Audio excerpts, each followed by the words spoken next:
امام الانبیاء صلی اللہ علیہ وسلم سے۔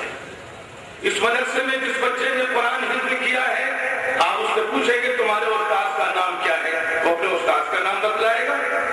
اس سے پوچھیں تمہارے استاد کے استاد کا نام کیا ہے، وہ اپنے استاد کے استاد کا نام بتلائے گا۔ اس سے پوچھیں ان کا استاد کا نام کیا ہے، ان کے استاد کا نام مل جائے گا۔ یہ سلسلہ چلتا رہے گا، ان کے استاد کا نام، پھر ان کے استاد کا نام، پھر ان کے استاد کا نام۔ یہ سلسلہ چلتے چلتے چلتے کسی تابعی سے ملے گا، اور تابعی کے ذریعے سے کسی صحابی سے ملے گا، اور صحابی کے بعد وہ طریقہ امام الانبیاء صلی اللہ علیہ وسلم کے ذات سے ملے گا۔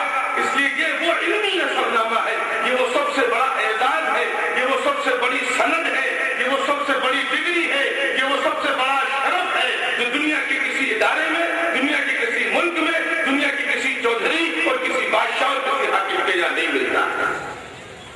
اسی لیے امام الانبیاء صلی اللہ علیہ وسلم نے صاف فرمایا کہ جو لوگ قرآن سے اپنا رشتہ جوڑیں گے، ان للہ اہلین من الناس، اللہ کی نظروں میں بعض لوگوں کا مقام بہت بلند ہے، مخصوص مقام ہے، وی آئی پیز ہے۔ پوچھا اے اللہ کے رسول کو کون لوگ ہیں؟ اللہ کے رسول صلی اللہ علیہ وسلم نے جواب دیا، ہم اہل القرآن، یہ وہ لوگ ہیں جنہوں نے قرآن سے اپنا تعلق جوڑا ہے۔ لیکن میرے عزیز و میرے بزرگوں، آپ مجھے معاف فرمائیں، اور یقیناً آپ حضرات بھی یہاں پر حاصل حسن سماعت کے لیے، حسن قرات کے تجربے کے لیے آپ تشریف لائے ہیں۔ میں بھی لکھنؤ سے حاضر ہوا ہوں، اس لیے میں آپ کے درمیان بہت دیر تک نہیں حائل رہوں گا، دو چار باتیں تلاوت قرآن کے حوالے سے عرض کر دینا چاہتا ہوں۔ جب آپ کو یہ معلوم ہو گیا کہ اللہ کے رسول صلی اللہ علیہ وسلم کے مقاصد بعثت میں سے ایک مقصد یہ بھی ہے کہ امت کو قرآن کی تلاوت کا طریقہ سکھلایا جائے، لیکن کیا ہم لوگوں نے قرآن کے اس عظیم فریضے پر وہ توجہ دی جس توجہ کا یہ مستحق تھا؟ اللہ نے کیا کہا قرآن مجید میں قرآن کی تلاوت کیسے کرو؟ الذین آتیناہم الکتاب یتلونہ حق تلاوتہ۔ قرآن کی تلاوت کیسے کرو؟ قرآن کی تلاوت ویسے کرو جیسے قرآن کی تلاوت کرنے کا حق ہے۔ اور ہمارے یہاں دیہاتوں میں ایک بہت بڑی رسم اور ایک بہت بڑی خرابی یہ شروع ہو گئی ہے کہ ہم لوگ قرآن کی تلاوت کا جو نظام بنا رکھا ہے وہ نظام یہ ہے کہ کسی بھی جاہل سے، اس نے نہ جانے قرآن ٹھیک سے پڑھا ہے یا نہیں پڑھا ہے، مستند ادارے سے تعلیم یافتہ ہے یا نہیں ہے، قرآن کی اصلاح اس کی ہے یا نہیں ہے، اپنے گھر میں ٹیوشن لگا لیتے ہیں، اور ہمارا بچہ غلط طریقے سے قرآن پڑھنا سیکھ لیتا ہے۔ جب ہمارا بچہ غلط طریقے سے قرآن پڑھنا سیکھ لیتا ہے تو اللہ کی طرف سے احادیث کی روشنی میں کہہ رہا ہوں لعنت آتی ہے۔ رب قاری یقرأ القرآن والقرآن یلعنہ، بہت سے قرآن پڑھنے والے ایسے ہیں کہ وہ قرآن کی تلاوت کرتے ہیں اور قرآن ان کے لیے بد دعائیں کرتا ہے۔ کبھی غور نہیں کیا نظام کہاں سے کہاں پہنچا دیا؟ عربی کس کی زبان ہے؟ اللہ کی زبان ہے۔ قرآن کس کا کلام ہے؟ اللہ کا کلام ہے۔ اللہ کی ذات بڑی غیور، اللہ کی ذات بڑی نازک، اللہ کا کلام بھی بڑا غیور، اللہ کا کلام بھی بہت نازک ہے، اور اس قدر نازک ہے کہ میں ایک مجمع میں تھا، بحث مخالف سے میں بھی گیا تھا، ہمارے استاد گرامی حضرت مولانا عبداللہ حسنی صاحب دامت برکاتہ تشریف فرما تھے۔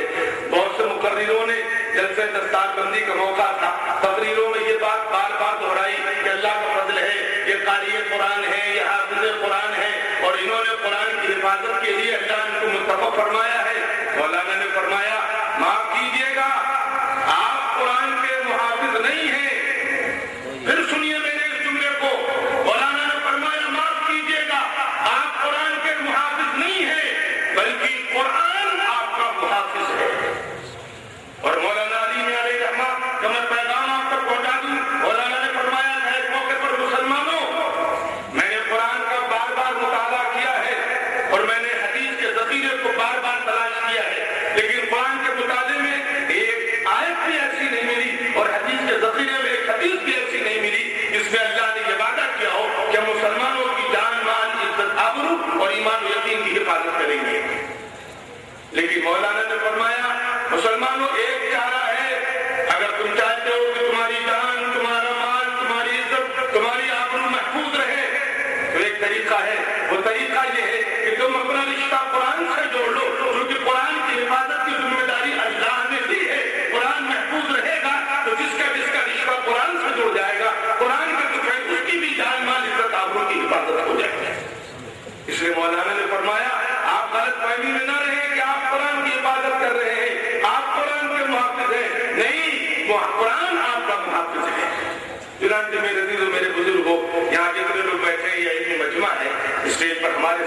اساتذہ ہیں یا ہمارے بڑے بھائی ہیں، اس لیے میں ان کی خدمت میں کوئی بات نہیں عرض کر رہا ہوں، بس اتنی بات عرض کر رہا ہوں کہ کبھی آپ نے توجہ نہیں کی کہ تلاوت کا مفہوم کیا ہے؟ کیا ہے تلاوت کا مفہوم؟ کتاب پڑھنے کے لیے قرأ کا لفظ، حدیث کی کتاب ہو تو قرأ کا لفظ، سائنس کی کتاب ہو تو قرأ کا لفظ، علم فقہ ہو تو قرأ کا لفظ، علم صرف ہو تو قرأ کا لفظ، لیکن قرآن کی تلاوت کے لیے قرأ کا لفظ بھی ہے اور باقاعدہ تلاوت کا لفظ بھی ہے۔ کیا ہے تلاوت کا مفہوم؟ بس اسی کو واضح کر کے آپ سے رخصت ہو جاؤں گا۔ تلاوت کا مفہوم کیا ہے؟ میرے عزیزوں، میرے بزرگوں، علماء تفسیر نے لکھا ہے، تلاوت کی پوری تشریح لکھی ہے،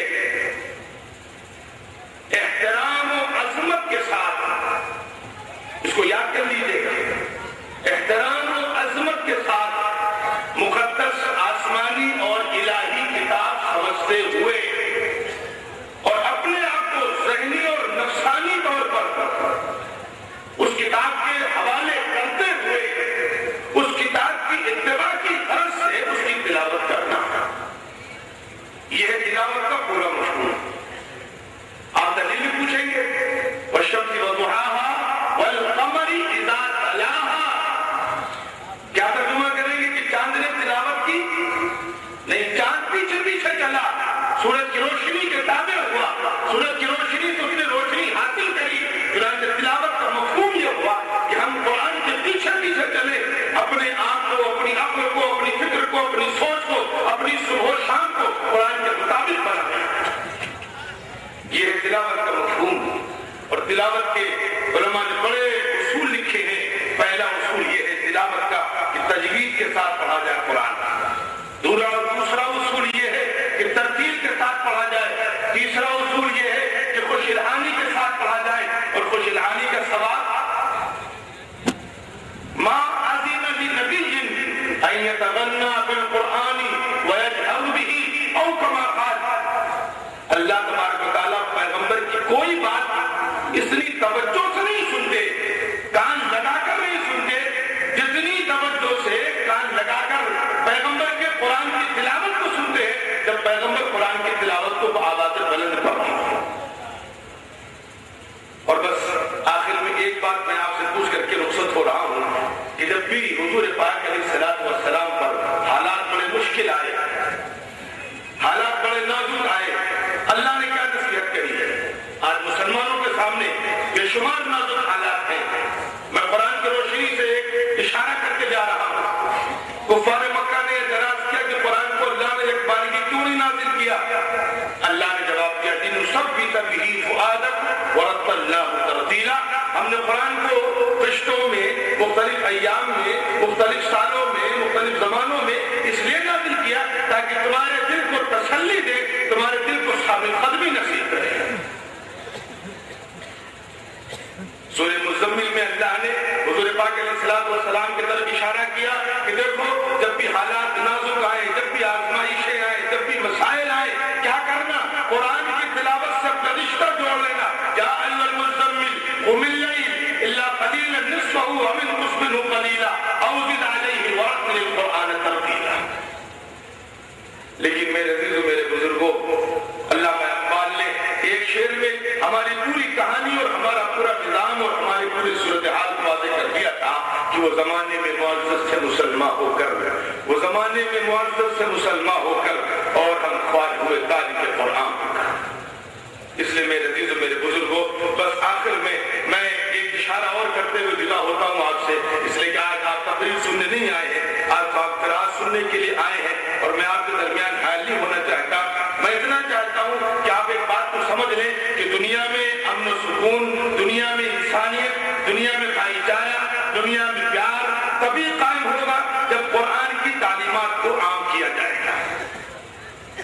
میرے استاد گرامی نے سورہ رحمان ہم کو پڑھائی، اور سورہ رحمان پڑھانے کے بعد ایک سوال کیا کہ بھائی یہ بتلاؤ، سورہ رحمان جب شروع ہو رہی ہے تو دو باتیں سمجھ میں نہیں آ رہی ہیں۔ ایک بات تو یہ سمجھ میں نہیں آ رہی ہے کہ ہمیں لگتا ہے، نعوذ باللہ، بچوں کو سمجھانے کے لیے استاد اس طریقے سے سوالات رکھتا ہے کہ ہمیں لگتا ہے کہ نعوذ باللہ جبرائیل سے غلطی ہو گئی تھی، قرآن کی ترتیب کچھ غلط الٹ گئی تھی۔ انہوں نے فرمایا سورہ رحمان شروع کرو، البیان. رحمان وہ ہے جس نے قرآن کی تعلیم دی، خلق الانسان، اور جس نے انسان کو پیدا کیا. پھر ہم سے سوال کیا کہ یہ بتلاؤ پہلے انسان پیدا ہوگا یا پہلے انسان تعلیم حاصل کرے گا؟ میں نے کہا حضرت پہلے انسان پیدا ہوگا بعد میں تعلیم حاصل کرے گا.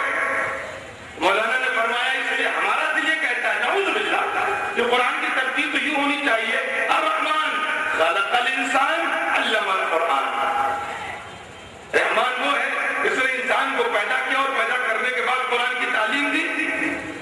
انہوں نے فرمایا ایسا ہم نے کہا ایسا تو نہیں ہے. تو کہنے کہ اللہ سے غلطی ہو سکتی ہے نہیں ہو سکتی ہے، جبرائیل سے غلطی ہو سکتی ہے نہیں ہو سکتی ہے، حضور پاک علیہ الصلوۃ والسلام سے غلطی ہو سکتی ہے نہیں ہو سکتی ہے. معلوم ہوا کہ ترتیب درست ہے، ہمارے ذہن میں کچھ غلط فہمیاں ہیں اور وہ غلط فہمی واضح کر دی. یہ واضح کر دی کہ اللہ نے تخلیق انسانی کا تذکرہ بعد میں کیا ہے. اللہ نے یہاں پر اشارہ کر دیا ہے کہ سنو اس دنیا میں جا رہے ہو، جانے سے پہلے دنیا میں جانے کا مقصد لیتے جاؤ. دنیا میں جانے کا مقصد یہ ہے کہ قرآنی علوم سے اپنا رشتہ جوڑے رکھنا. اور دوسرا اشارہ یہ فرمایا کہ دیکھو جب جب قرآنی تعلیمات عام کی جائیں گی، جب جب تعلیم قرآن ہوگا تبھی تخلیق انسان ہوگا. اگر تعلیم قرآن نہیں ہے تو تخلیق انسان نہیں ہوگا. آج دنیا میں انسان بہت ہے، علوم بہت ہے، سائنس بہت ہے، میڈیکل سائنس بہت ہے، لیکن معاف کیجیے گا انسانیت زندہ نہیں ہے.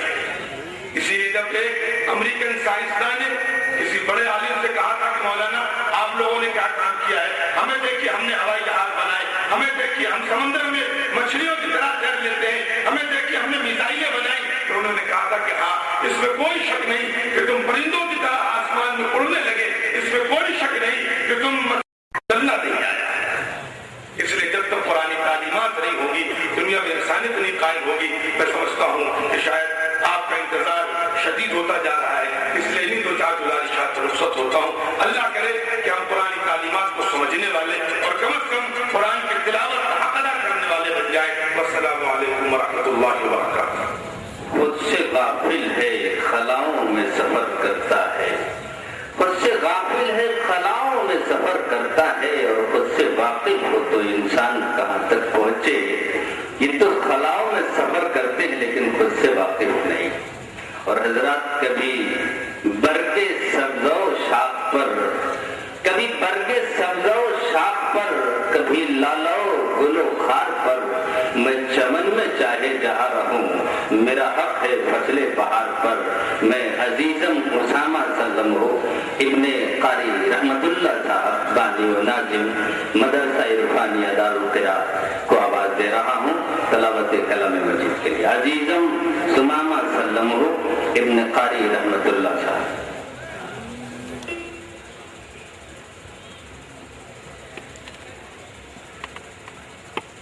بسم اللہ الرحمن الرحیم.